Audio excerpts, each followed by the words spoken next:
Audio Jungle.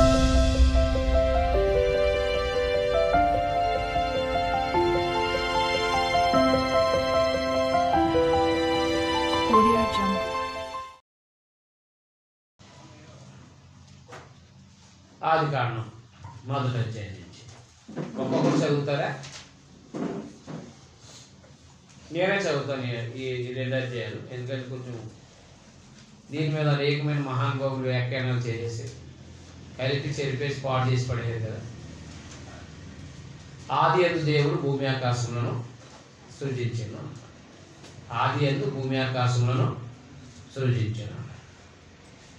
సృజించిన దేవుడు ఎలా సృజించాడో చెప్పుకుంటూ వచ్చాడు. దేవుడు ఎలా సృజించుకుంటూ వచ్చాడో తెలియపరచుకుంటూ వచ్చాడు. అయితే సృజించెను అనే మాట ఏకవచనం కదా, ఎలోహిం అనేది బహువచనం.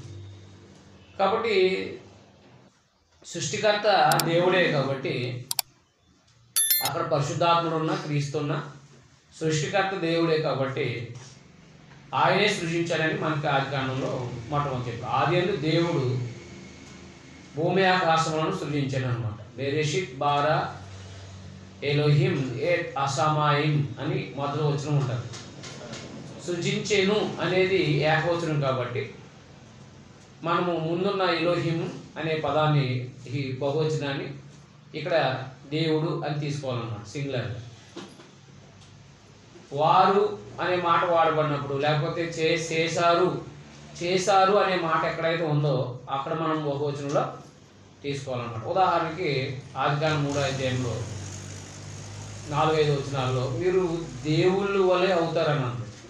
దేవతలు అనే మాట లేదు అక్కడ, ఎలోహిం అని ఉంది. అవుతారు అంటే దేవుళ్ళ వలె అవుతారు అనేది బహువచనం కదా. ఎలోహిం అని ఉంది, అది బహువచనమే, దేవుళ్ళు అని నిజానికి అర్థం. మీరు దేవుని వలె అవుతారు అని అన్నారు. దేవుళ్ళ వలె అవుతారని ఉందన్న హీబ్రూ పాత నిబంధనలో రాయబడింది హీబ్రూ. ఎలోహిం అవుతారు అనేది బహువచనం, దేవుని వలె అవుతారనేది అక్కడ తర్జుమా చేశారనమాట. దేవతల వలె అనే మాట వాడారు. కానీ అక్కడ 3:22లో ఏం రాయబడింది? అప్పుడు దేవుడైన యెహోవా ఇదిగో మంచి చెడ్డలు ఎరిగినట్లు ఆదాము మనలో ఒకని వంటి వాడు ఆయన ఉన్నాడు. మంచి చెడ్డలు ఎరిగినట్లు ఆదాము మనలో ఒకని వంటి వాడు ఆయన. కొంతమంది దేవదూతలని సంబోధించారు, కానీ దేవుని స్వరూపము దేవుని పోలికలు దేవదూతలకు ఉన్నాయని చెప్పలేదు.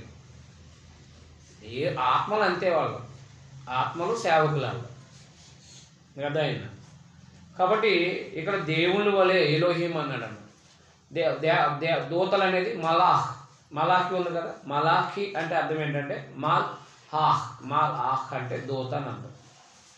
ఇక్కడ మాలాహ్ అనే మాట వాడలేదు ఈ ఆదికాండం 1:26లో కానీ, ఆదికాండం 3వ అధ్యాయంలో 4-5 వచనాల్లో కానీ, ఈ 3:22 వచనంలో కానీ ఈ దూతలు అనే పదం వాడలేదు. మాల్ ఆహ్ అనే పదం వాడలేదు. దేవుని స్వరూపం దేవుని పోలికలు అంటే దేవుని మన స్వరూపం మన స్వరూపం మన పోలికలు అనే మాట వాడినప్పుడు, అక్కడ దేవుళ్ళు వలె అనే మాట వాడినప్పుడు మనం గమనించాలన్నమాట. చేసింది తండ్రి అయిన దేవుడే అయినప్పటికీ అక్కడ వారితో అక్కడ పంచుకున్నట్టుగా మనకు కనబడదు. మీరు దేవుళ్ళు వలె అవుతారనేది అపవాదికి తెలుసు. మీరు దేవుళ్ళ వలె అవుతారని అది బహువచనంలో రాయబడింది అన్నమాట. బహువచనంలో రాయబడింది దేవుళ్ళ వలె అవుతారని. అందుకని మనము బహువచనం కాడ ఉన్నప్పుడు దేవుళ్ళని వాడాలి. దాని ముందు వెనక ఉన్న పదాలు ఈ సృజించేను లేక అనే పదం వాడినప్పుడు దేవుడే అని ఖచ్చితంగా మనం తెలుసుకోవాలన్నమాట. ఆది యందు దేవుడు భూమి ఆకాశాలు సృజించెను.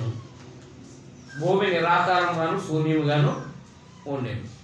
చీకటి అగాధ జలముల పైన కమ్మిండెను. దేవుని ఆత్మ జలముల పైన అల్లాడుచుండేను. అర్థమైందా? దేవుని ఆత్మ అంటే దేవుడే. దేవుని ఆత్మ అంటే ఎవరు? దేవుడే కాదు. పరిశుద్ధాత్ముడు అనే మాట అన్ని సందర్భాల్లో లేదు.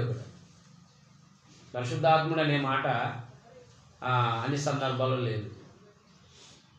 ఉదాహరణకి యోబు గ్రంథం 33 అధ్యాయం 4వ వచనం, యోబు గ్రంథం 33 అధ్యాయం 4వ వచనం చూద్దాం. మనకి కొంత ప్రభువు చేశాడు, దేవుడు ప్రభు ద్వారా చేశాడు, పరిశుద్ధాత్ముడు ద్వారా చేశాడు అని చెప్పేసి కొన్ని లేఖనాలు వక్రీకరించారు మనం. దేవుని ఆత్మ నన్ను సృజించెను. సర్వశక్తుని యొక్క శ్వాసము నాకు జీవం ఇచ్చెను. దేవుని ఆత్మ అంటే ఎవరు అక్కడ? దేవుడు. దేవుడు సర్వశక్తుని శ్వాసం అంటే ఎవరు? సర్వశక్తులైన నామం ఎప్పుడు ప్రత్యక్షమైంది? పితరులేఖలోనే కదా. మరి దేవుడి యెహోవా నేలమంటతో నరుని సృజించాననేది ఎవరు చేశారు అక్కడ? దేవుడే చేశాడంతే, తండ్రి చేశాడంతే. ఓ మాటలో చెప్పాలంటే మనకి రోమపత్రిక 1వ అధ్యాయంలో సృష్టికర్త అని చెప్పడం జరిగింది. ఒకసారి చూడండి. కానీ ప్రభు పరిశుద్ధాత్మ ప్రభు ఉన్నారు అక్కడ, అంతే అంతే. దేవుని ఆత్మ అంటే దేవుడు ఆత్మయ్య ఉన్నాడు. ఎందుకంటే చాలా చోట్ల యెహోవా నీ ఆత్మ ఎదురు నేను ఎక్కడికి పోదును అన్నాడు 139వ కీర్తనలో. అది దేవుడి గురించే. యెహోవా నీ ఆత్మ యొద్ద నుండి నేను ఎక్కడికి పోదును అన్నాడు అనమాట. అంటే అది తండ్రి గురించి, దేవుడి గురించి మాట్లాడుతున్నాను 139వ కీర్తనలో. యెహోవా నా మాట నాలుగుకు రాకమునుపది నువ్వు ఎరిగి ఉన్నావు. అంటే 1:26 ప్రకారంగా మన స్వరూపమందు మన పోలిక చొప్పున అని ఇక్కడ అవును తీసుకుంటే ఇక్కడ ముగ్గురిని తీసుకోవచ్చు. నా నరులను చేయమన్నాడు అంతే. తర్వాత కింద ఏమన్నాడు? దేవుని స్వరూపం, దేవుడు తన స్వరూపం అంటున్నాడు. అది మన స్వరూపం నరులు చేయదమనే ఆలోచన ఎప్పుడుది? జగత్తు పునాది వేయబడకునిపే ఆలోచన అది. ఎఫెసీయుల 1 యేసుక్రీస్తు వారిని దేవుడు ఎప్పుడు నిర్ణయించాడు? జగత్తు పునాది వేయబడకు. జగత్తు వేయబడకునిపే తనలో తాను నిర్ణయించుకుంది ఎవరు? ఎఫెసీయుల 1:10 ప్రకారంగా తనలో తాను నిర్ణయించుకున్నది. భూలోకాన్ని పరలోకాన్ని ఏకం చేయాలని తనలో తాను నిర్ణయించుకున్నది ఎవరు? సింగులర్, అంతే. ఆ దేవుడే చేశాడంతే సమస్తం. అంటే ఇక్కడ 26 ప్రకారంగా మన స్వరూపం అని వాడబడి. అవును, అది బహువచనమే. ఈ బహువచనంలో పరిశుద్ధాత్ముడు క్రీస్తు ఉన్నారు. అదే నేను చెప్పాను మీకు, దేవుళ్ళు అనే మాట వాడాడు కదా వాళ్ళ కోసం. బహువచనంలో ఉన్నారు వాళ్ళు. కానీ సృష్టికర్త దేవుడు. నేను చెప్పట్లేదు. రోమిల్ రాసిన పత్రిక 1వ అధ్యాయం అనేక చోట్ల సృష్టికర్త అనే దేవుడి గురించే మాట్లాడాడు. సృష్టికర్తలు ముగ్గురు కాదు, గుర్తుపెట్టుకోండి. సృష్టికర్త ఒక్కడే.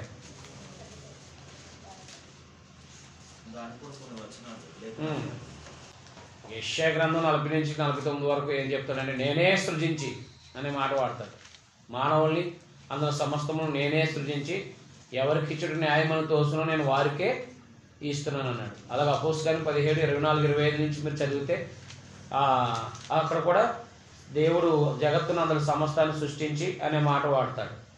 ఇవన్నీ కూడా ఎక్కువ లేఖనాలు తీసుకుంటే తండ్రి గురించే మాట్లాడాడు.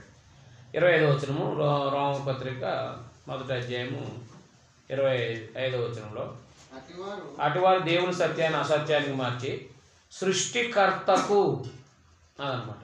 సృష్టికర్తకు ఏకవచనం. సృష్టికర్త దేవుడు అంతే.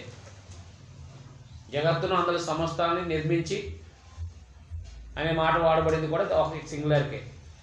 సృష్టికర్త. మీరు ఎక్కడైనా సరే మీరు కంకడెన్స్లో కొట్టండి, సృష్టికర్త అనే మాట దేవుడికి మాత్రమే వాడబడింది. యేసుప్రభుని బట్టి కలిగింది, యేసుప్రభుని బట్టి ఇవన్నీ చేశాడంతే. యేసుప్రభు ద్వారా మానవుని విమోచించాలనే ఆలోచన ఆయన జగత్తు ముందే ఉంది కదా. మానవులందరూ రక్షించాలనే ఆలోచన ఎప్పుడుది? మానవులు చేయాలని, మానవులు పాపం చేస్తే వారిని విడుదల చేయాలని యేసుప్రభు ద్వారా ఆ నిర్ణయాలని ఎప్పుడు జగత్తు పునాది వేయబడకునిపే అని ఎఫెసీయుల 1:4, 2 తిమోతి పత్రిక 3 మొదటి అధ్యాయం 9వ వచనం తన స్వకీయ సంకల్పం అంటే తండ్రైన దేవుడే సంకల్పించాడు అన్నమాట. ఆయన స్వరూపంలో పోలికలు కలిగిన వాళ్ళు ఉన్నారు. అక్కడ మనకి ఎవరు మనకి ఏమవుతారు ఏంటో అనేది అక్కడ లేదు. మన కోసం ప్రాణం పెట్టిన ఆయన మన ప్రభు అయ్యారు. మనకి సంగతులు తెలిపిన ఆయన మనకి ఆదరణకర్త అయ్యారు. లేకపోతే పరిశుద్ధ మనకి సంగతులు దేవుని సందేశాన్ని రాయించిన ఆయన పరిశుద్ధాత్ముడు కాబట్టి మన దేవుని ఆలోచనలు వెల్లడి చేసిన ఆయన పరిశుద్ధాత్ముడు అయ్యారు మనం అంతే. వారి పాత్రలో వారు నిర్ణయం చేశారు కానీ ముగ్గురు సృష్టికర్తలు కాదు, గుర్తుపెట్టుకోండి. సృష్టికర్త ఒక్కడే లేదు. అవును అవును. దాన్ని ఆయన ద్వారా ఆయన బట్టి అన్నాడు కదా. ఇప్పుడు యేసుక్రీస్తు అని భూమి మీద పంపాలని ఉంది కదా ఆయన సంకల్పంలో. ఇప్పుడు ఆయన బట్టి సృష్టి చేశాడు, ఆయన ద్వారా ఈ సృష్టి చేశాడు అనమాట. ఆయన బట్టి అంటే రమేష్ని బట్టి, లేకపోతే ఇక్కడ ఉన్న స్థానిక సంఘాన్ని బట్టి ఇక్కడ క్లాస్ జరుగుతుందంటే ఇక్కడ ఒకరు ఉన్నారు దాన్ని బట్టి అనే మాట ఉందన్నమాట. అంటే ఎందుకు ఇక్కడ క్లాసులు ఎవరి ద్వారా పెట్టారు? యోహాను 1:3 ప్రకారంగా ఆయన సృష్టికర్త అని కూడా అనొచ్చు అనేటువంటి అభిప్రాయాలు చాలా. అభిప్రాయం అది ఏంటంటే కలిగి ఉన్నది ఏది ఆయన లేకుండా మరి ఉన్నాడని నేను కూడా అంటున్నాను కదా. ఉన్నాడు, ఆయన సృష్టించలేదు. తప్పు చెప్పట్లేదు అక్కడ. కలిగి ఉన్నది ఏది ఆయన లేకుండా సృష్టి కూడా ఆయన కలిగి ఉన్నది ఆయన సృష్టి ఆయన ఉన్నప్పుడే కలిగిందండి. అంతే, దేవుడు మాట వల్ల నిర్మాణమే. దేవుడు కలుగును గాక అన్నాడు, కలిగిందంతే. భూమి కలుగును గాక, ఆకాశం కలుగును గాక, అదైన వెలుగు కలుగును గాక, చీకటి కలుగును గాక, అదే ఇవన్నీ కలుగును గాక అని అన్నాడు. కాబట్టి దేవుని నోటి మాట ద్వారా సమస్త సృష్టిని చేశాడు అనమాట. క్రీస్తు ఉన్నారుగా, తన స్వరూపంలో తన పోలికల్లో అక్కడ ఉన్నారు అంతే. ఆ మాట దేవుడు యేసు ప్రభు కాదు, మాట యేసు ప్రభు కాదు, అది ఆత్మ. ఆత్మస్వరూపే ఆయన ఆత్మస్వరూపుగా ఉన్నారంటే. అంటే మాట మనకి కొంచెం ఏం చేశారంటే జిమ్మిక్కు ఏదంటారు కదా, తజ్మా చేసినప్పుడు కొద్ది మ్యాజిక్ కొద్ది జిమ్మిక్కు ఏ ఉండాలంటారు. అంటే మన సామర్థ్యం ఉండాలి ఇంగ్లీష్లో తెలుగు తర్జుమా చేయడానికి. అలాంటి మన వాళ్ళు ఏం చేశారంటే చర్చ్ ప్రైస్లో ఇంకా ఒక కంకార్డెన్స్ తీసుకున్నారు. దేవుని ఆత్మ అనే మాట ఎక్కడెక్కడ ఉందో పరిశుద్ధాత్ముడు అన్నారంటే. మరి యెహోవా నీ ఆత్మ యొద్దను నేను ఎక్కడ పోదుననే మాట, మరి యెహోవా ఆత్మ అంటే ఎవరు? పరిశుద్ధాత్ముడు కాదు. అది కీర్తన 139:6 లైన్లో ఉంది. 139 కీర్తన మీరు చదవండి, మీకు అర్థమవుతుంది. ఎందుకంటే మనకు 1-2 అధ్యాయాలు ఒక మధ్యాహ్నం పట్టినా పర్లేదు, అక్కడి నుంచి మనం ఈజీగా చదువుకుంటూ వెళ్ళిపోవచ్చు. విషయం మనకు అర్థమైంది అనుకోండి క్లారిటీగా, ఆ తర్వాత చరిత్ర చదువుకుంటా పోతే ఈజీగా అర్థమైపోతూ ఉంటాం. నాకు ఈ ఎవ్రీ గ్రీక్ తెలిసిన వాళ్ళనే నాకు ఈ పదజాలు తెలిసింది. లేదంటే నేను అక్కడ పాఠం ఇక్కడ ఎట్టేయడం అక్కడ ఎట్టడం ఇలాంటివన్నీ మనం చేయకూడదు. పరిశుద్ధాత్ముడు అంటే కొత్త నిబంధన మన ఉదయాల మీద రాయబడుతుంది అని చెప్పేసి ఒక పాఠం చెప్పినప్పుడు నాకు రాయబడలేదే అని అనుకున్నాను నేను. అంటే అపోస్తుల హృదయాల మీద రాయబడింది, మొదటి శతాబ్దంలో క్రైస్తవ హృదయాల మీద రాయబడింది. ఆ రాయబడిందని సిరాతో రాశారు. కొత్త నిబంధన హృదయాల మీద రాశారు, పరిశుద్ధాత్మ ద్వారా రాయబడింది. ఆ రాసిన దాన్ని సిరాతో రాశారు. ఆ సిరాతో రాసిన దాన్ని మనం హృదయంలో పెట్టుకోవాలి. ఇప్పుడు అంతేకాని ఇప్పుడు బాప్తిసం పొందినంటే కొత్త నిబంధన మనకు రాయబడుతుందా? అది వాళ్ళకి ఎక్కడ. మరి డైరెక్ట్గా మనకు వర్ణించుకుంటే ఎలాగ? మనలో పరిశుద్ధాత్మ ద్వారా నడిపించబడుతున్నామంటే వాక్యం ద్వారా నడిపించబడుతున్నామా? వాక్యం ద్వారా నడిపించబడితే పరిశుద్ధాత్మ ద్వారా నడిపించబడినట్టు.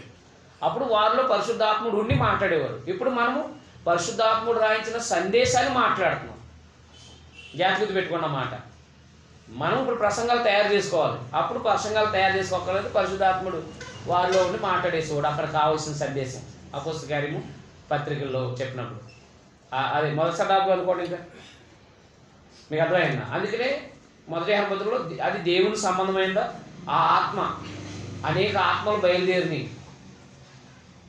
అది దేవుని సంబంధమైంది అయితే యేసు శరీరధారికి వచ్చాడని ఒప్పుకుంటుంది. దేవుని సంబంధకైన మన ఆత్మ అంటే అప్పుడు ఎలా పనిచేశాడు? పరిశుద్ధాత్ముడు పనిచేస్తున్నప్పుడు దురాత్మ కూడా పనిచేశాడు వారిలో ఉండి. ఇప్పుడు ఎలా పనిచేస్తున్నాడు? గ్రంథం చదువుతూ సరిగ్గా అర్థం చేసుకోలేనటువంటి వాడినేమో అపవాది, సరిగా అర్థం చేసుకుని బ్రతికేవాడినేమో దేవుని యొక్క వాక్య ప్రకారం బ్రతికేవాడేమో దేవుడు ప్రోత్సహిస్తున్నాడు. మీకు అర్థమైనా? అర్థం. అప్పుడు డైరెక్ట్గా వారిలో ఉండి మాట్లాడేవారు అనమాట. మనకు అది లేదు. రాయబడిన దాన్ని నేర్చుకోవాలి. తిమోతిలాగా ఏం చేయాలి? నువ్వు నేర్చుకున్నావు ఎవరు వలన అని అంటాడు కదా, నేర్చుకోవాలన్నమాట. నేర్చుకుని మనం మాట్లాడాలి. అందుకని దేవుని ఆత్మ ఎక్కడుందో అలాగా. తర్వాత రాకడనే మాట ఎక్కడుందో, అంతా రెండో రాకడని మత్తయి సువార్త 24 అధ్యాయాన్ని యెరూషలేము నాశనం గురించి వర్ణన. అది యెరూషలేము నాశనం గురించిన వర్ణన.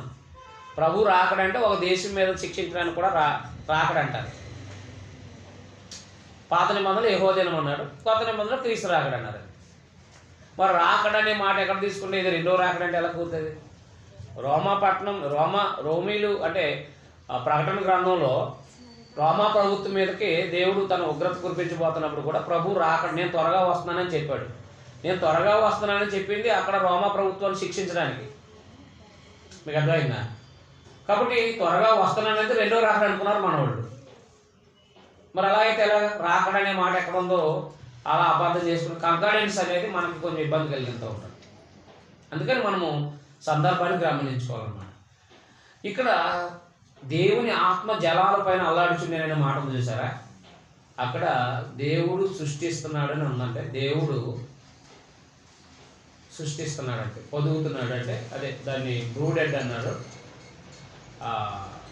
సృజిస్తున్నాడని నాకు అర్థం అన్నమాట. అంతేకాని అల్లాడటం అంటే ఇలాగా ఊగుతుంది కాదు, సృజిస్తున్నాడు అంతే. దేవుడు సృజిస్తున్నాడు. ఎలా సృజించాడు దేవుడు? ఎలుగు కలుగా అలాగనమాట. దేవుడు సృష్టిస్తున్నాడని అర్థం. దేవుని ఆత్మ సృష్టిస్తుందని అర్థం అంతే.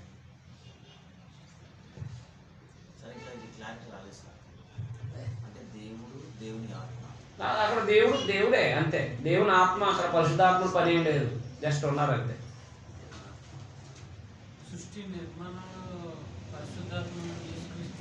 యేసుక్రీస్తు పరిశుద్ధాత్మలు ఉన్నారు అంతే. మన స్వరూపంలో మన పొలంలో చేద్దాం. వాళ్ళ పాత్ర భూమి మీద. యేసుప్రభు పాత్ర ఎప్పుడు భూమి మీదకి వచ్చారు.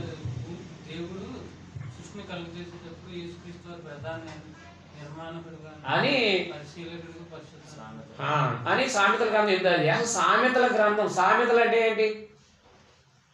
ఒక వాస్తవాన్ని, ఒక సత్యాన్ని ఊత పదంలో చెప్పడం. సొలొమోను ప్రవక్త కాదు, దావీదు ప్రవక్త. సొలొమోను యేసుప్రభు గురించి ప్రవచించలేదు, ప్రవక్త కాదు కాబట్టి ప్రవచించలేదు. కానీ దావీదు రాజు అయినప్పటికీ ప్రవక్త. కీర్తన 2లో చెప్పాడు కదా ఆయన ప్రవచించిన ప్రవచనాలు, పునరుత్థానం గురించి ప్రవచనం. దావీదు ఇలా మాట్లాడాను, అపోస్తలుల 2 అధ్యాయాలు మాట్లాడాడు. ఎక్కడైనా సొలొమోను ఇలా మాట్లాడాడు ఎక్కడైనా ఉందా?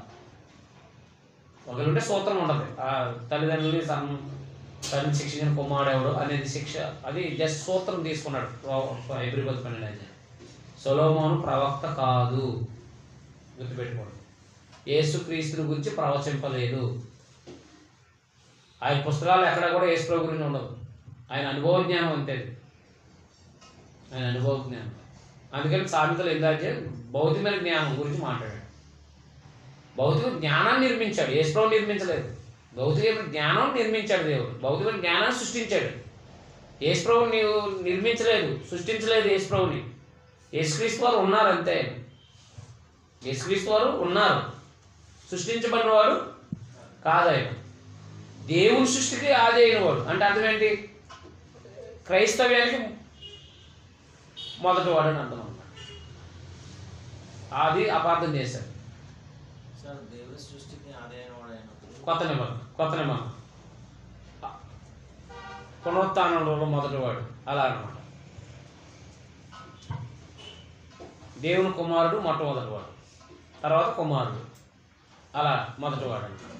అంతేకాని ఆది కాండం 1 అధ్యాయానికి మొదటివాడు కాదు. ఉన్నారు అంతే.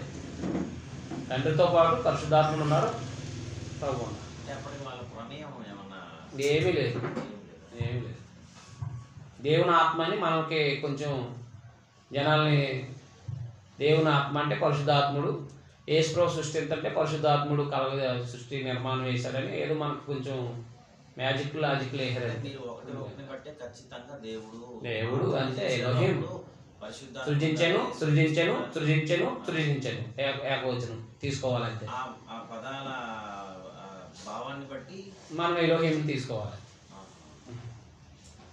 వారు అని మాట్లాడినప్పుడు పక్కన ఖచ్చితంగా ఎలోహిం అంటే దేవుళ్ళు అని చూసుకోవాలి. మరి హెబ్రీ 11 చెప్పినట్టు ప్రపంచములు అంటే అది ప్రపంచములు అంటే యుగాలని అన్నాడు కింద మాటలు. ఇవన్నీ కలిగించబడి అన్ని కూడా యుగ సంబంధం కలిగినాయి దేవుని మాట వల్ల కలిగి. దేవుని వాక్యం అని అంటే అక్కడ యేసుక్రీస్తు కాదు. వాక్యము అంటే దేవుని మాటలు. అసలు దేవుని వాక్యం అని మనకి ప్రకటన 19:16 13 క్షమించి దేవుని వాక్యం అనే నామం పెట్టబడింది ఆయనకి. అవునా కాదా? దేవుని వాక్యం అనే నామం పెట్టబడింది, పేరు అన్నమాట. ఆ వాక్యం ఈ వాక్యం ఒకటి. మాటలు వేరు, దేవుని మాటలు వేరు, ఆ పేరు వేరు, అంతే కదా. అంతేగాని పేరుకి మాటలకి తేడా ఉంటుంది. మనం కన్ఫ్యూజ్ చేసేసారండి ఒక మాటలోనే, మనల్ని కన్ఫ్యూజ్ చేసి పడేశారు. ఆ కన్ఫ్యూజ్ చేయడం ద్వారా మనకు అదే మైండ్లో ఉండిపోయింది. కొన్ని జీర్ణించుకోలేకపోతున్నాం. మీకు సగం దాకా సగం అంటే ఇంచుమించు ఒక సంవత్సరంలోకి మీరు ఎవరి మాట వింటారు. ఇంకా నేను చెప్తున్నాను కదా, నేను 15 సంవత్సరాలు చెప్పుకుంటూ వస్తున్నాను కదా. 15 సంవత్సరాల్లో నా దగ్గర ట్రైనింగ్ అయిన వాళ్ళు ఎవరైనా అడిగితే చెప్తారు, ఒక సంవత్సరం ఆగిన బదులు మీరు ఇంకా ఎవరి మాట వినరు, మీరు బైబిల్లో ఉన్నది మాట్లాడతారు. అప్పుడు మీకు ఆయాసం ఉంటుంది, ఆయనకంటే గొప్పవాడా ఈయనకంటే గొప్పవాడు అని మనసులో ఉండొచ్చు. అయితే గ్రంథం కంటే వాళ్ళు గొప్పవాళ్ళు కాదు, నాకు గ్రంథం గొప్పది. నేను గ్రంథాన్ని దాటి మాట్లాడు, నాకు భాష తెలియనప్పుడు మాట్లాడవచ్చు. నేను కూడా ఎప్పుడు భాష తెలియనప్పుడు, హీబ్రూ కానీ గ్రీక్ తెలియనప్పుడు కానీ నేను మాట్లాడవచ్చు. కానీ ఈ భాష తెలిసిన తర్వాత ఇష్టం వచ్చినట్టు మాట్లాడే పరిస్థితి లేదు. అది గుర్తుపెట్టుకోండి. దేవుని ఆత్మ సృజిస్తానంటే నిర్మిస్తున్నాడు అన్నమాట. దేవుడు నిర్మిస్తున్నాడని అర్థం అన్నమాట. ఇక అందుకనే యోగ గ్రంథం 33:4 చెప్పాను కదా, దేవుని ఆత్మ నన్ను సృజించాడు, సర్వశక్తుడి శ్వాసము నన్ను సృజించాడు. సర్వశక్తుడి యొక్క శ్వాసము నన్ను సృజించింది అన్నమాట. సర్వశక్తుడు సృష్టించాడు అనమాట. ఆదికాండం 2:7 దేవుడినేమో నేలమంటూ నరుని నిర్మించాను ఉంది. అవునా? దేవుడినేమో నేలమంటూ నరుని నిర్మించి, కానీ చేద్దాం చేయదు అనే మాట వాళ్ళతో సంప్రదించాడు తండ్రి. అంటే చేద్దాము అన్నప్పుడు వాళ్ళు ఉన్నారు, ప్రమేయం ఉంది, కానీ నిర్మాణం దేవుడిదే. వాళ్ళ పాత్రలు ఉన్నాయి కదా, అప్పటికి పని లేకుండా ఉన్నారు. పని లేకుండా అంటే ఆయన దగ్గర ఉన్నారు అంతే, ఆయనలో ఉన్నారు. అది ఆయన దగ్గర ఉన్నారు, ఆయన దగ్గర. డీప్గా ఏముంది మీకు మిగతా ప్రవక్తల గ్రంథాల్లోకి వెళ్ళినప్పుడు మీకు అర్థమవుతుంది. ఉదాహరణకి యెషయా గ్రంథం 40 అధ్యాయం నుంచి చూస్తే దేవుడే సమస్తం సృజించాడని చెప్పుకుంటున్నాడు. చాలా చోట్ల అనేకమైన చోట్ల దేవుడు సృష్టించాడని మాట్లాడుతూ ఉంటాడు. యెషయా గ్రంథం 12 వచనం. తన పొడిసిటిలో జలములు కొలిచిన వాడెవడు? ఎవడు? ఏకవచనమా బహువచనమా? ఏకవచనం. జలతో ఆకాశములో కొల చూచిన వాడెవడు? ఎవడు? భూమిలోని మన్ను కొలపాత్రలు ఉంచిన వాడెవడు? త్రాసుతో పర్వతములను తూచిన వాడెవడు? తూనిక చేత కొండలను తూచిన వాడెవడు? యెహోవా ఆత్మకు నేర్పిన వాడెవడు? యెహోవా ఆత్మ కంటే యెహోవాకి అర్థమైందా? యెహోవాకి నేర్పిన వాడు ఎవడని అర్థం. యెహోవా ఆత్మకు నేర్పిన వాడు అంటే యెహోవాకి నేర్పిన వాడు ఎవడన్నా మీరు కంటిన్యూ చేస్తే అర్థమవుతుంది. ఆయనకు మంత్రి అయి, ఆయనకు బోధ జాగ్రత్త పెట్టుకోండి. 13వ వచనం, ఇది పద్యభాగం కదా. పద్యభాగం ప్రవక్తల గ్రంథాల్లో కూడా కొన్ని పద్యభాగాలు ఉంటాయి. అవునా? పద్యభాగాలు పైన కింద వచనాన్ని గుర్తుపెట్టుకోవాలి జాగ్రత్తగా. ఆయనకు మంత్రి అయి, ఆయనకు అంటే ఎవరు? అంతేకాదు మరి. ఆయనకు మంత్రి, ఆయనకు బోధపరిచిన వాడు ఎవడు? ఎవరి యొక్క ఆయన ఆలోచన అడిగాడు? ఆయన వివేకం కలగజేసిన వాడు ఎవడు? న్యాయమార్గం గురించి ఆయన నేర్పిన వాడు ఎవడు? ఆయన జ్ఞానాభ్యాసం చేసిన వాడు ఎవడు? ఆయన బుద్ధి మార్గం బోధించిన వాడు ఎవడు? జనాలు చేద నుండి జనములు చేద నుండి నీటి బిందువులని జనులు త్రాసు మీద దూలవంటి వారు, దీపములు గాలికి ఎగురు సూక్ష్మ జీవులు ఉన్నాయి. కాబట్టి ఇవన్నీ మాట్లాడుకుంటూ వస్తున్నాడు. తర్వాత కింద ఏం మాట్లాడుతున్నాడు? ఆయన దృష్టికి అవి సమస్త జనములు లేనట్టుగానే ఉన్నారు. ఆయన దృష్టికి అవి అభావముగాను శూన్యముగాను ఎంచబడి. కావున మీరు ఎవరితో దేవుని పోల్చుదురు? అది ఏ రూపంలో ఆయనకు సాక్షి మీరు ఎవరితో దేవుని పోల్చుదురు? పైన మాట్లాడింది ఎవరి కోసం? దేవుని కోసం, యెహోవా కోసం. 139వ కీర్తన చదవను మొదటి నుంచి. ఇంకా అంతకన్నా ఆధారాలు ఏముంటాయి? ఒక 2-3 లేఖనాలు సరిపోతాయి కదా. యెహోవా నీవు నన్ను పరిశోధించి తెలుసుకొని ఉన్నావు. నువ్వు యెహోవా నీవు నన్ను పరిశోధించి తెలుసుకుని ఉన్నావు. నేను కూర్చుండుట నేను లేచుట నీకు తెలియదు. నేను కూర్చుంటా, నీ లేచి నేను తెలియను. నాకు తలంపు పుట్టక మునిపే నీవు నా మనసు గ్రహించుచున్నావు. నా నడకను నా పడకను నీవు పరిశీలన చేసి ఉన్నావు. నా శరీరాన్నిటిని నీవు బాగుగా తెలుసుకొని ఉన్నావు. యెహోవా మాట నా నాలుకకు రాకమునిపే అది నీకు పూర్తిగా తెలిసి ఉన్నది. వెనుకను ముందును నీవు నన్ను ఆవరించి ఉన్నావు. నీ చేయి నా మీద ఉంచి ఉన్నావు. ఇట్టి తెలివి నాకు మించినది, అది అగోచరము, అది నాకు అందదు. నీ ఆత్మ యొద్ద నుండి నేను ఎక్కడికి పోదును? ఎవరు? అది నీ ఆత్మ యొద్ద నుండి ఎక్కడికి పోదును? నీ సన్నిధి నుండి నేను ఎక్కడికి పారిపోదును? నీ ఆత్మ నీ సన్నిధి. అర్థమైందా? ఎవరి గురించి? యెహోవా మాట నా నాలుగు రాకమునిపే అనే మాట ఎవరి గురించి మాట్లాడాడు? దేవుని గురించి. ఇప్పుడు నీ ఆత్మ యొద్ద నుండి అంటే ఆయన యొద్ద నుండే, ఆయన యొద్ద నుండి ఎక్కడికి పోదును అన్నాడు. మరి జలాల్ని ఆకాశాలని ఇవన్నీ ఒకటో అధ్యాయాలు చేసింది ఎవరో? సృష్టికర్త అని మాట్లాడింది ఎవరి గురించి? తండ్రి గురించే కదా. మరి ఆయన చేశాడంటే ఆశ్చర్యం ఏముంది? ఇంకా రైటే సార్, దాన్ని అంగీకరిస్తున్నాను. అయితే అందుకనే జలాలు చూసుకోవాల్సిన వాడు ఎవరంటే ఈయన. కొంతమంది ఏం చేశారంటే ఈ వచనాన్ని పరిశుద్ధాత్ముడు దేవుడు చెప్తే పరిశుద్ధాత్ముడు కొలతలు వేశారని చెప్పేసి మాట్లాడారు. మేము అడిగిన ప్రశ్న ఏంటంటే సార్, దేవుడు చేశాడు మేము కాదంటే, మాకు క్లారిటీ కావాల్సింది ఏంటంటే యేసుక్రీస్తు పాత్ర పరిశుద్ధాత్ముని పాత్ర ఎలా ఉంది అక్కడ? ఎలా ఉందంటే ఉన్నారు అంతే. అక్కడ సృష్టిలో ఆ పాత్రలు ఏం లేవు. మీరు ఉన్నారంతే అంటే ఉన్నారంతే, ఉన్నారు అక్కడ. పరిశుద్ధాత్ముడు ఉన్నారు. అదే మా దేవుళ్ళు వలె అవుతారన్నాడు కదా అపవాది. మనలో ఒకను అంటూ వాడు అన్నారా? అది ఆలోచన. అంటే మా చేసేటప్పుడు వాళ్ళు ఉన్నారంతే. అంతేకాని వాళ్ళు ఏదో చేశారు అంటే దేవుడు చెప్తే యేసుప్రభు చేశాడు, దాన్ని పరిశుద్ధాత్ముడు చేశారు, ఏం లేవు, ఆధారాలు లేవు. అలాగే దేవుడు సృష్టించాడు అంతే. రైట్ సార్, దేవుడు సృష్టించాడు. కొత్త నిబంధనలో యేసుక్రీస్తు లేకుండా ఏది కలగలేదంటే సృష్టి కూడా తీసుకోవచ్చు కదా. సృష్టిలో అది ఏదైనా సరే కలిగి ఉన్నది ఏది ఆయన లేకుండా కలగలేదన్నాడు. మీరు అలాగే ఉన్నారంతే అంతే. మరి ఆయన కలగజేశాడని ఎక్కడ ఉంది? పోయి యేసుప్రభు సృష్టించాడని పరిశుద్ధాత్మను సృష్టించాడని ఒక్క మాట చూపించండి. లేనప్పుడు మనం ఎందుకు మాట్లాడాలి? అంటే యేసుక్రీస్తు వారిని సంకల్పంలో ఏర్పాటు చేసిన దాన్ని బట్టి ఆయన బట్టి ఆయన ద్వారా అక్కడ చేశాడు. చేసింది ఈయన, కానీ ప్రభుని బట్టి ఆల్రెడీ ఏర్పాటు చేసేసిన దాన్ని బట్టి ఆ పదాలు అది ఏర్పాటు చేసేసాడు కాబట్టి ఆ పదాలు వాడాడు. మన వాళ్ళు చర్చ ప్లేస్లో డాక్టర్ని తీశారనమాట. ఇలాగా ఆయన చెప్తే ఈయన చేస్తే ఇలాగ ముగ్గురికి పని పెట్టారు. ఏళ్ళే మన వాళ్ళు కలిపేశారనమాట. మన వాళ్ళకి బాగా మ్యూజిక్ చేయడం బాగా వచ్చు కదా, అలా కలిపేశారు. నేను బాగా పరిశీలన చేయగలిగితే నాకు అర్థమైన విషయం అదనమాట. ఓహ్, సృష్టికర్త అని దేవుడు అని చెప్తే ముగ్గురు సృష్టికర్తలని ఎక్కడా లేదు, ముగ్గురు చేశారని ఎక్కడా లేదు.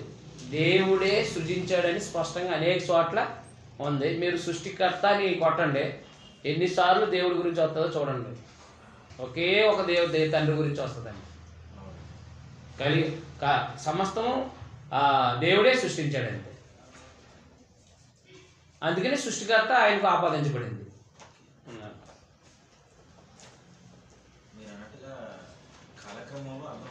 అంతే. మీకు అన్నట్టుగా మీరు అదే చెప్పారు కదా, 1వ తరగతిలో అన్ని డిగ్రీ నేర్చేసుకున్నామంటే అక్కడ అలెగ్జాండర్ అంటే ఏమర్థం అవుతుంది? అలెగ్జాండర్ చెట్లు నాటాడంటే ఏమర్థం అవుతుంది?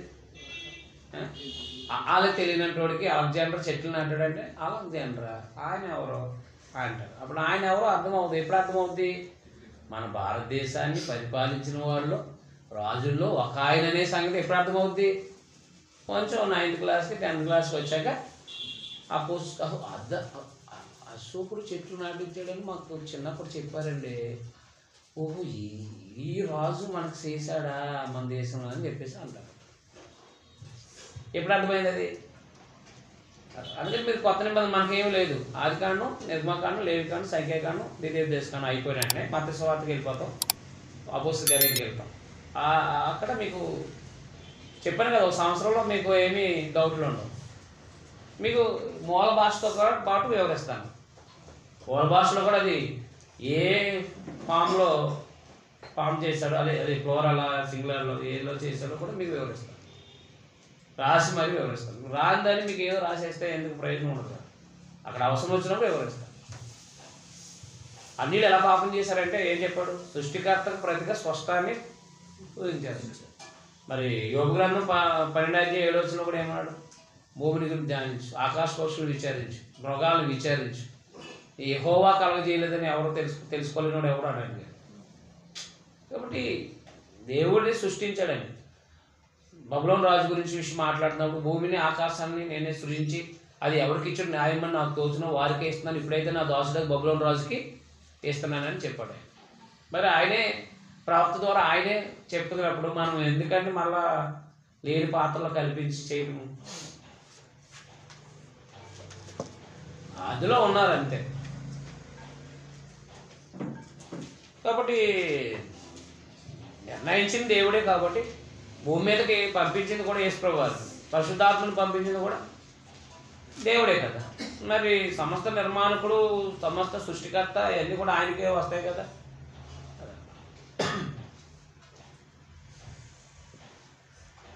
ఎక్కువ శాతం ఇప్పుడు యోహాను సువార్తని ఎక్కువగా ఇది విజయం కూడా అదే ఫస్ట్ మాట్లాడుతున్నారు.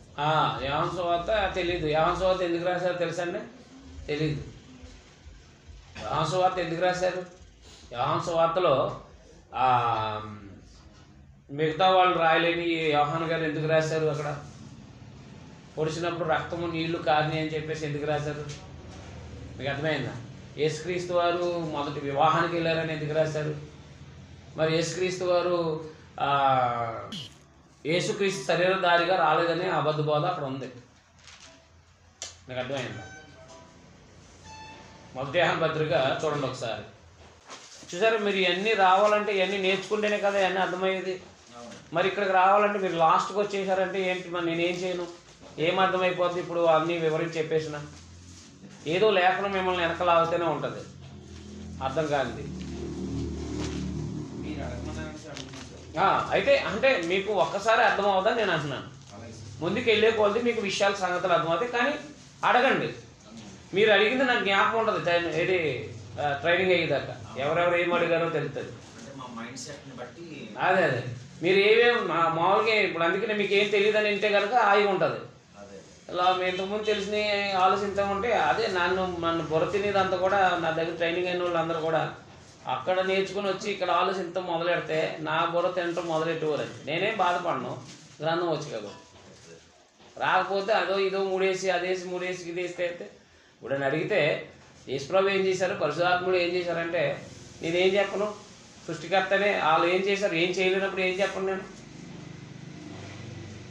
ఎలోహింలోనే ముగ్గురు ఉన్నారు, ముగ్గురు కలిపి చేశారంటారు. ఎలోహిం అనే పదంలో ముగ్గురు ఉన్నారు, ముగ్గురు కలిపి చేశారంట. ఏమని? ముగ్గురు కలుగులు కాక అన్నారా? మీకు అర్థమైనా అర్థం కదా. అందులో సంకల్పం చేసిన ఆయన చేశాడు అంటే అద్భుతంగా ఉంటుంది కదా. మానవులు లేనప్పుడు ముగ్గురు అంటే ఇబ్బంది లేదు. ఇప్పుడు ఇబ్బందికి ఆది కాండంలో 1 అధ్యాయంలో ముగ్గురు అంటే ఇబ్బంది లేదు ఉదాహరణకి. ఇప్పుడు ఇబ్బంది మనకి. దేవుడు అక్కడే యేసు దేవుడు కుమారుడు అని చెప్తాను. ఎలా చేశారంటారండి? దేవుడు సంకల్పించాడు, సంకల్పించిన దానికి ప్రభు యేసు రూపం ఇచ్చారు, దానికి కొలతలు వేసింది పరిశుద్ధాత్మ అని మనం జాగ్రత్తగా వాళ్ళ పని చెప్పాం అనమాట. పని కల్పించాం. వాళ్ళకి లేని పనిని ఏం చేస్తాం? కల్పించి కొట్టాం అంతే. అబ్బా చాలా అద్భుతంగా ఉంది. కల్పితం అద్భుతంగా ఉంటుంది. అదే మేము కూడా అలాగే అనుకున్నాం. మాకు కూడా నేర్పినప్పుడు ఆహా అని తర్వాత అర్థమైంది మనం చదివితే. మొదటి యోహాను పత్రిక 2వ అధ్యాయము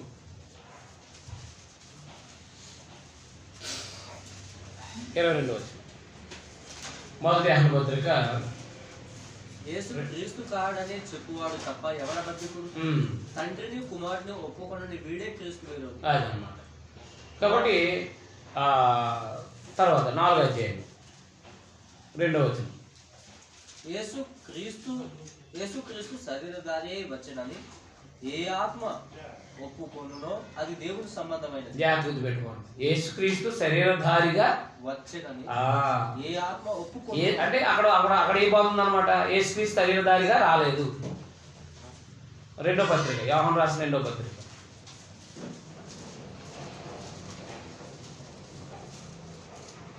ఏడవ వచనం. యోహాను రాసిన 2వ పత్రిక 7వ వచనం. యేసుక్రీస్తు శరీరధారి అయి వచ్చెనని ఒప్పుకోనని వంచకులు అనేకులు లోకంలో బయలుదేరి. అది సమస్య. ఆనాడు యోహాను గారు ఉన్న టైంలో వచ్చిన అబద్ధ బోధ ఏంటంటే యేసుక్రీస్తు శరీరధారిగా రాలేదు అని. అప్పుడు యోహాను సువార్త రాశారనమాట. సువార్త రాశారు యోహాను గారు.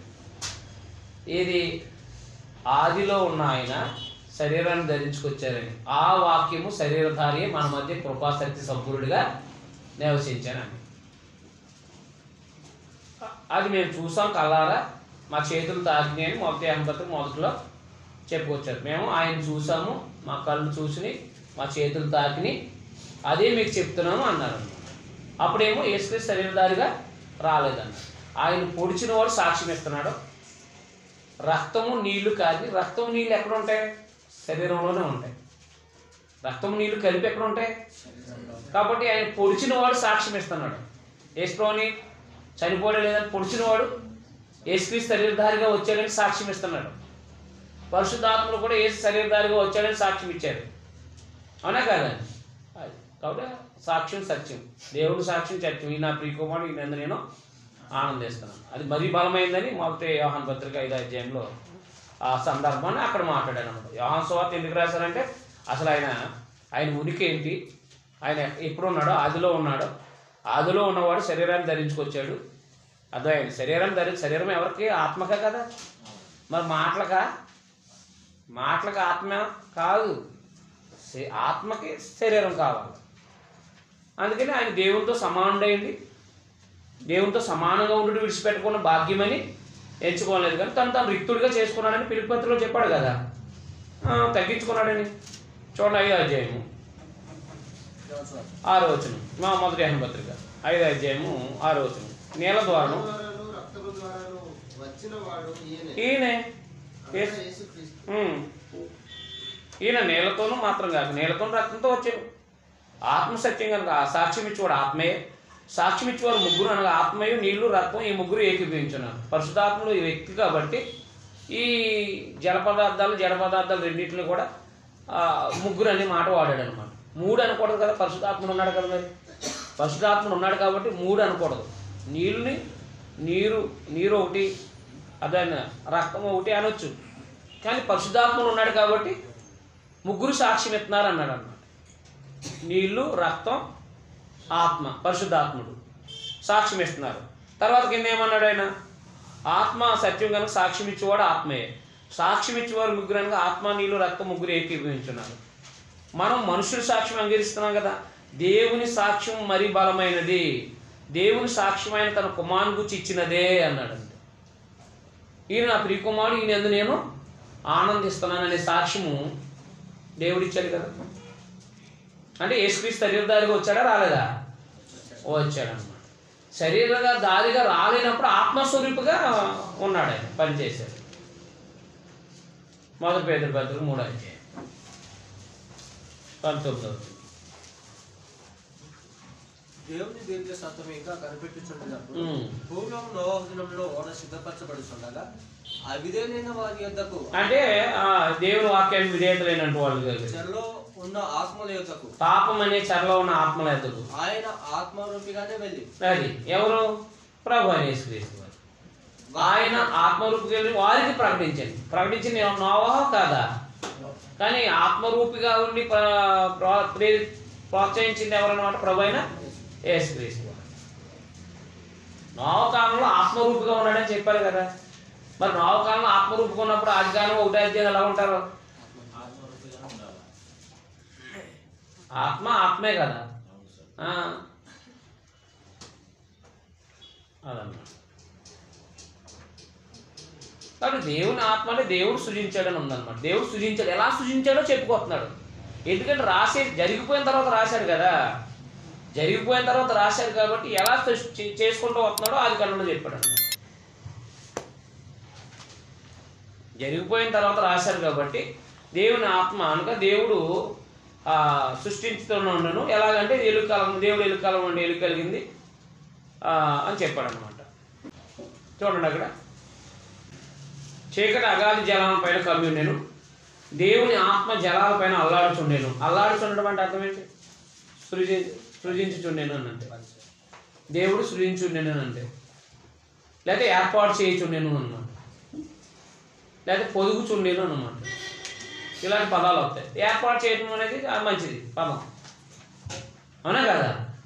మరి అల్లాడుచుండేనంటే, సృజించుండేనంటే బాగుంటుంది కదా. ఏర్పాటు చేస్తున్నాడు అన్నమాట. ఎలా ఏర్పాటు చేశాడు? వెలుగు కలగమని పలికాడు. దేవుడు వెలుగు కమ్మని పలకగా వెలుగు కలిగాడు. వెలుగు మంచిదైనట్టు చూచాను ఏకవచనమా? దేవుడు వెలుగును చీకటిని వేరుపరిచాను. దేవుడు వెలుగుకు పగలని చీకటికి రాత్రి అని పేరు పెట్టాను అనేది ఏకవచనమా కదా? మరి అంతా ఏకవచనం మాట్లాడుతున్నాం మన మధ్యలో. ఆలోచించేయండి మీరు. ఎలా చేసుకుంటూ వస్తున్నాడో చెప్తున్నాడు అన్నమాట.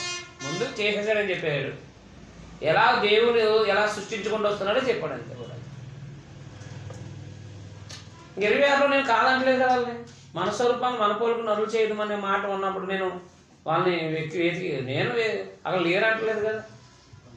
అప్పుడు మీరు అడగాలి, అదే సార్ భగవద్గీత మాట్లాడినప్పుడు మీరు అనవచ్చు. సృష్టి చేసిన దేవుడని, సృష్టికర్త అని మొత్తం యెషయా గ్రంథం 40 నుంచి 49 అధ్యాయం వరకు, అలాగే ప్రవక్తల గ్రంథాలు అనేక మారులు సృష్టికర్త దేవుడని, అలాగే కొత్త నిబంధనలో పరిశుద్ధాత్మను కూడా సృష్టికర్త తండ్రి అని చెప్పుకొచ్చినప్పుడు, ఒక్కడే తండ్రి అది తండ్రి అని మాట్లాడినప్పుడు మనం ఎందుకు మరలా నిరికించడం?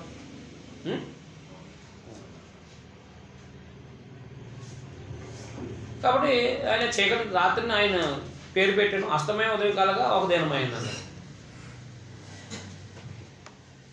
అస్తమయం ఉదయము అదైంది. బొకేర్ ఏరేవ్ అన్నాడు కదా. షమాయిం అంటే ఆకాశం, మాయిం అంటే వాటర్, నీళ్ళు అని అర్థం అన్నమాట. మీకు అర్థమైంది? షమాయిం అంటే ఆకాశం, అంటే నీళ్ళే ఆకాశంగా మారినాయి తెలుసా? మాయిం అంటే వాటర్, సమాయిం అంటే ఆకాశం. నాసా వాళ్ళు వెళ్ళి పైన ఉన్నదంతా నీళ్ళ రంగులో ఉన్నదంతా నీరే అని కొన్ని కోట్లు వచ్చి పెట్టారంట. దేవుడేమో మొదటి అవన్నీ నీళ్ళే అని ఆయన అన్నాడు. నీళ్ళనే ఆకాశం చేశాను అన్నాడు. అది మాయిం అంటే నీళ్ళు అన్నమాట. మాయిం అంటే నీళ్ళు అన్నమాట. సమాయిం అన్నాడు, ఆకాశాన్ని ఏమన్నాడు? సమాయిం అన్నాడు. నేను మరి ముందుకు వెళ్ళిపోతాను. ఆల్రెడీ ఎన్నో అధ్యాయాలు చదివారు కదా మీరు, అది చెప్పాను కదా. అది కాబట్టి మొదటి దినాన్ని ఏం చేశాడు? వెలుగుని చీకటిని వేరు చేశాడు. రెండో రోజున ఏం చేశాడు? ఆకాశాన్ని విశాలపరిచాడు, భూమిని. మూడవ దినాన్ని భూమి మీద ఉన్న చెట్లను కలుగజేశాడు. మూడో దినాన్ని ఏం చేశాడు ఆయన? మొదటి దినాన్ని చీకటి చీకటి ఉంది ఆల్రెడీ, వెలుగుని చేశాడు. వెలుగు కమ్మన్నాడు, పలికింది. వెలుగుని చీకటిని వేరుపరిచాడు ఒక రోజు. తర్వాత జలాల్ని ఆకాశం కింద చేశాడు. నీటి జలాలు ఆ జలాలు వేరుపరచును కాక అన్నాడు. కింద జలాలు ఉన్నాయి, పైన జలాలు ఉన్నాయి. పైన జలాలకు ఆకాశం అని పేరు పెట్టాడు రెండో రోజు. మూడో రోజు భూమి మీద ఉన్న భూమి మీద విత్తనాలు ఇచ్చే ప్రతి చెట్టు నిర్మించాడు. మనోళ్ళు ప్రశ్న వేసుకుంటారు కదా, గుడ్డు ముందా కోడి ముందా అని. గుడ్డుతో పాటు కోడి ముందు అనాలి.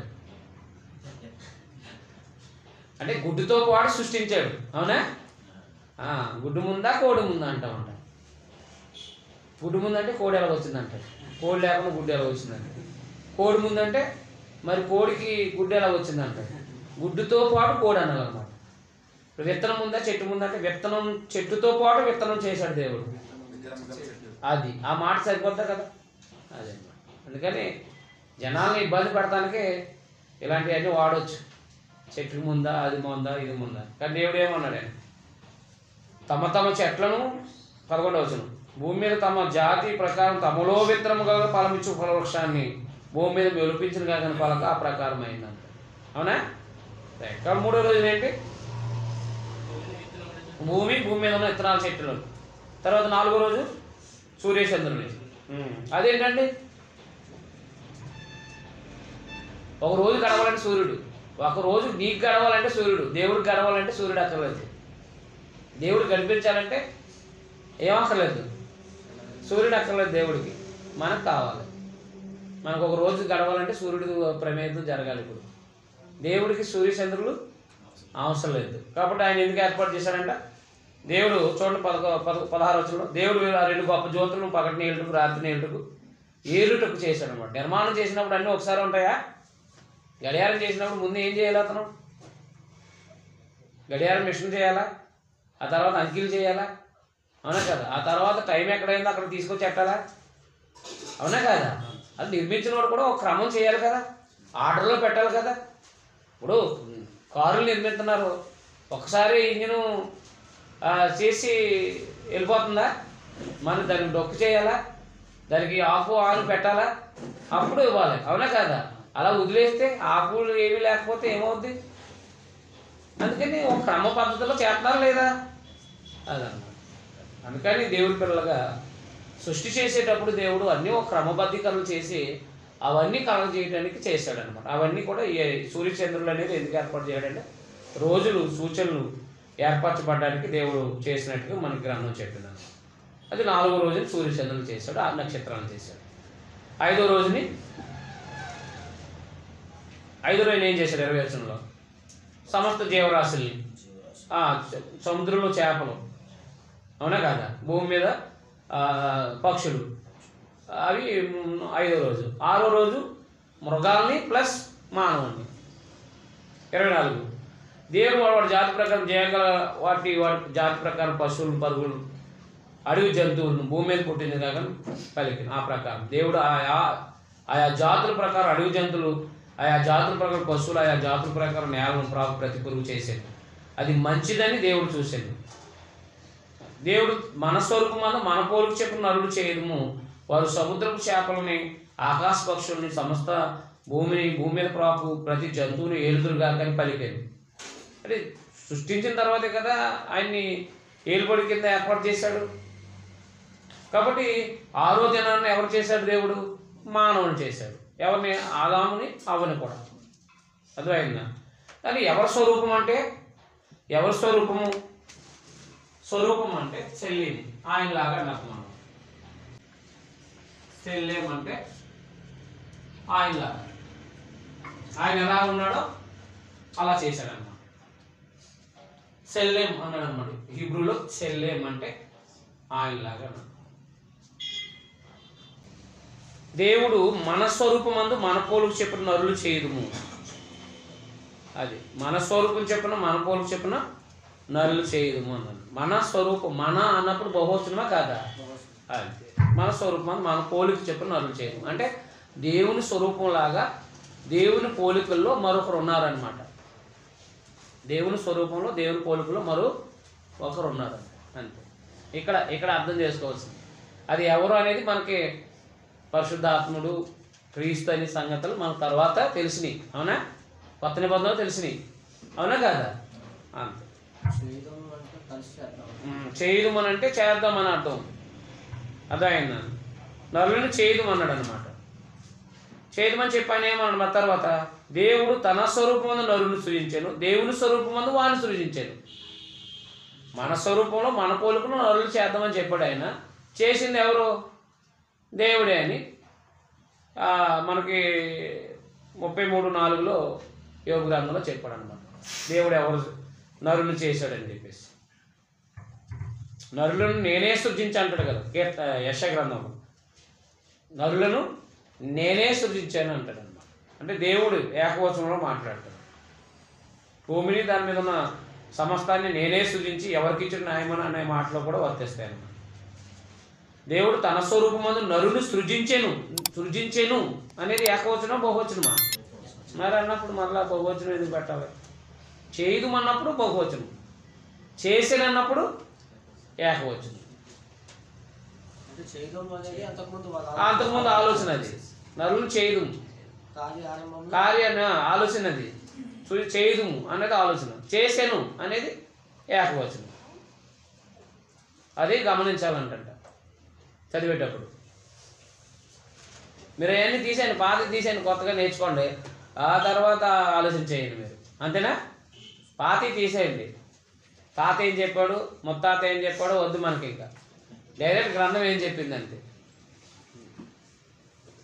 అయితే ఈయన చర్చ్ ప్రెస్ట్ కాదా అంటారు. వాళ్ళు కాదండి, ఎలా కూర్తుంది? యేసుదేవుని కుమారుడు అంటే ఎవరికి తెలియదు, చాలామందికి ఎప్పుడయ్యాడో తెలియదు. ఆ తెలియని వాళ్ళు అందరూ కాదంటామా? అనకూడదు. అందరికి అన్ని విషయాలు తెలియాల్సిన పరిస్థితులు లేవు. ఎందుకంటే దానికోసం ప్రాకులాడేవాడికి అవి తెలుస్తాయి. దేవుడు దేనికోసం ప్రాకులాడతామో తెలుస్తాయి. చూడండి, ఇప్పుడు వంట చేసే వాళ్ళకి వాళ్ళు తెలుస్తాయి, అవునా కాదా? మనం పెద్దవాళ్ళు అటు చేస్తే మార్చేస్తాం ముందే నూనె వేయకోకుండా, మరి వాళ్ళకి తెలుస్తాయి. అలాగే ఈ దేంట్లో నైపుణ్యత ఉందో వాళ్ళు అందులో వృద్ధి చెంది ఇంకా ఎదుగుతారు, అవునా కాదా? ఇప్పుడు మొదట్లో వండిన దానికంటే తర్వాత చేసింది బాగుంటుందా బాగోదా? ఇప్పుడు అలాగే మనం కూడా గ్రంథాల మీద ప్రావీణ్యత సంపాదించేటప్పుడు మనం ఎదగమా? అంతే. మరి మధ్యలో ధనం మీద ఎగబడితే జ్ఞానం ఉంటుందా? ఆగిపోద్ది అక్కడ. ఇంకా జ్ఞానమే అంటూ తిరిగితే జ్ఞానం అనేది మనకి దేవుడితో తెలియజేస్తాం. చిన్నప్పుడు మనకి బాప్తిసం పొందక ముందు మనం చిన్నప్పుడు ప్రార్థనకి వెళ్ళినప్పుడు ఏం చెప్పారంటే యేసే దేవుడు, ఆయనే ఈయన, ఈయనే ఆయన. అది మనకు అప్పుడు అర్థమైంది. ఓహో, తండ్రి దేవుడు కుమారుడుగా వచ్చాడా అని అనుకున్నాం మనం 1వ తరగతిలో, అవునా? 10th క్లాస్ వచ్చిన తర్వాత తెలిసింది ముగ్గురు ఉన్నారని. అంతే. అంటే ఇంకా అక్కడ 1వ తరగతిలో ఉన్నారు, ఇంకా వాళ్ళు ఎదగలేదు, ఇంకా వాళ్ళకి నిత్యత్వం అక్కర్లేదు.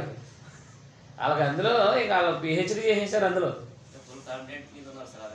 ఫుల్ కాన్ఫిడెన్స్ ఉన్నారు జనాలు కూడా, అలా నడిపేస్తున్నారు. వాళ్ళని అడిగితే తెలియదు. ఈశ్వరు ఎవరు ప్రార్థన చేశారని అడిగారంట ఒక ఆయన పాస్టర్ గారు ఇంటికి వస్తే. తర్వాత చెప్తానమ్మా వెళ్ళిపోడండి. మనమైతే ఏమంటాం? తండ్రికి చేశాడంటాం, అవునా? యోహాను సువార్త 15వ అధ్యాయంలో ప్రార్థన ఎవరు చేశాడు? ఒక సంఘ సభ్యురాలు ఒక సేవకుని అడిగిందంట, యేసుక్రీస్తు వారు భూమి మీద ఉన్నప్పుడు ప్రార్థన ఎవరు చేశారని. మరి ఆయన ఇక్కడ వచ్చేసాడు కదా, అక్కడ ఉన్న ఆయన ఇక్కడ వచ్చేస్తే ఎవరు చేశాడు? ఇప్పుడు ఆయనే ఈయనగా వచ్చేసాడు, పరలోకం ఎంటీ, అంతేనా? అదే అలాగంటే మర్మం అంటాడు. పరలోకం ఖాళీ చేసుకుని భూమి మీదకి యేసు కుమారుడికి వచ్చేయాలంటే ఏమంటాడు?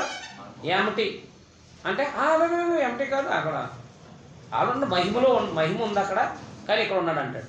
అక్కడ మహిమ ఉంది అన్నాడా? అంటే ఇంకా అది ఇష్టమైన మాట్లాడతాను అనమాట. ఇంకా అది మన తలపొడి వచ్చేస్తుంది. అది చిన్నప్పుడుది 1వ తరగతి, అవునా కాదు? ఇప్పుడు మళ్ళీ మనం చిన్న చెట్టు ఇదాం అనుకో, ఇది మెంట్లో వచ్చింది అనుకుంటా. మనం ఎదిగామా ఎదగలేదా? ఎదిగాం. అంటే గ్రంథాన్ని నేర్చుకునేంత స్థాయికి ఎదిగామన్నమాట. అది వాళ్ళు ఎదగలేదు కాబట్టి ఇంకా వాళ్ళు ఎంతసేపు డబ్బులు లాక్కునేవాళ్ళు కాబట్టి వాళ్ళకి ఇంకా అది అర్థమయ్యేలాగా దేవుడు చేయలేదు. క్రిస్మస్ కానుక, నూతన సంవత్సర కానుకలు, ఈస్టర్ కానుకలు అంటూ ఉన్నారు కదా, ఇంకా వాళ్ళు ఎదగరు. ఎప్పుడైతే మనీ మైండ్ చేసేసారో, మనీ మైండ్ అయిపోయిందో వాళ్ళు ఏమవరు? ఎదగరు అన్నమాట. కాబట్టి నరులు చేద్దామని ఆలోచన ముందుది, చేసింది దేవుడు అన్నమాట. ముగ్గురు చేశారని ఎక్కడ గ్రంథంలో ఎక్కడ ఒక్క వచ్చిన కూడా కొత్త నిబంధన ఉంటుందా? ఉండదండి, ఉండదండి. ఉన్నప్పుడు మనం ఎందుకంటే అంత బాధపడడం? 1వ అధ్యాయంలో దేవుడు సమస్తము సృజించాడు అంతే. 1వ అధ్యాయంలో దేవుడు మానవుని సృజించిన తర్వాత 6వ అధ్యాయంలో దేవుడు ఆస్వాదించి ఎట్లనగా మీరు ఫలించి అభివృద్ధి పొంది విస్తరించి భూమిని నింపండి అన్నాడు. అది ఆశీర్వాదం, దేవుడు ఆశీర్వదించాడు అన్నాడు. బెరాకా అంటే ఆశీర్వాదం అన్నాడు. హీబ్రూలో బెరాకా అంటే ఆశీర్వాదం అన్నాడు. బెరాక సంఘం కాదు, బెరాక అంటే ఆశీర్వదించబడిన సంఘం అంటారు, దాని పేరు హీబ్రూలో పెట్టుకున్నారు అన్నమాట. బెరాక అంటే ఆశీర్వాదం. అది దేవుడు మొదటి మానవుల్ని నిర్మించి ఆశీర్వదించాడు. అంటే వాళ్ళ ద్వారా పిల్లలు కనాలి, వాళ్ళ ద్వారా భౌతికంగా పిల్లలు కనటం భూమిని నింపటం అనేది ఆశీర్వాదం అనమాట. ఆశీర్వాదం మానవ జాతికి ఇచ్చేసాడు. ఆశీర్వాదం ఎవరికి ఇచ్చేసాడు? మానవ జాతి అంతటికి ఇచ్చేసాడు. అదే అందుకని ఒక మనుషుల్ని, ప్రతి జాతి మనుషుల్ని దేవుడు సృష్టించాను. అపోస్తలుల 17వ అధ్యాయము 27-28 వచనాలు చెప్తాడు. ఒక మనుషుల నుండి ప్రతి జాతి మనుషుల్ని సృష్టించాడు అన్నాడు. ఇక్కడ మొదటి మానవుని చేశాడు. రెండవది తన పక్కనే కూడా వచ్చి ఒక స్త్రీని చేశాడు. ఇద్దరిని ఏకం చేశాడు అంతే. వారిద్దరిని ఆస్వాదించాడు. మీరు ఫలించి అభివృద్ధి భూమిని నింపండి అన్నాడు. అంతే కదా, భూమిని నింపమన్నాడు అన్నమాట. భూమిని నిండించి అన్నాడా. కాబట్టి క్రైస్తవులకైనా పిల్లలు పడతారు, క్రైస్తవులు కానులు కూడా పిల్లలు పడతారు. ఎందుకని? దేవుడు మానవులందరినీ ఆస్వాదించేశాడు. మానవులందరినీ ఆస్వాదించాడు. ఆస్వాదించి మీరంతా కూడా ఏం భోజనం చేస్తారంటే ఆకులు, చెట్లు, ఫలవృక్షాలు అన్నాడు అన్నమాట. మనం భోజనం మార్చేసాం కాబట్టి హాస్పిటల్కి వెళ్తున్నాం. కాయగూరలు, ఆకుకూరలు తింటాం మానేసాం కాబట్టి ఏమైంది? మనకి బిర్యానీలు, చికెన్లు, మటన్లు తింటున్నాం కాబట్టి ఏమైంది? మన కడుపు పాడైపోయింది కాబట్టి ఆయుష్కాలం ఏమైపోతుంది? తగ్గిపోయింది. కాబట్టి మొదటి అధ్యాయంలో ఏం చెప్పాడండి? అది చాలా మంచిదిగా ఉన్నాయి అన్నాడు. 6 దినాలు చేసినప్పుడు ఏమన్నాడు? చాలా మంచిగా. కాబట్టి దేవుడు 6 దినాల్లో చేసిన సృష్టి.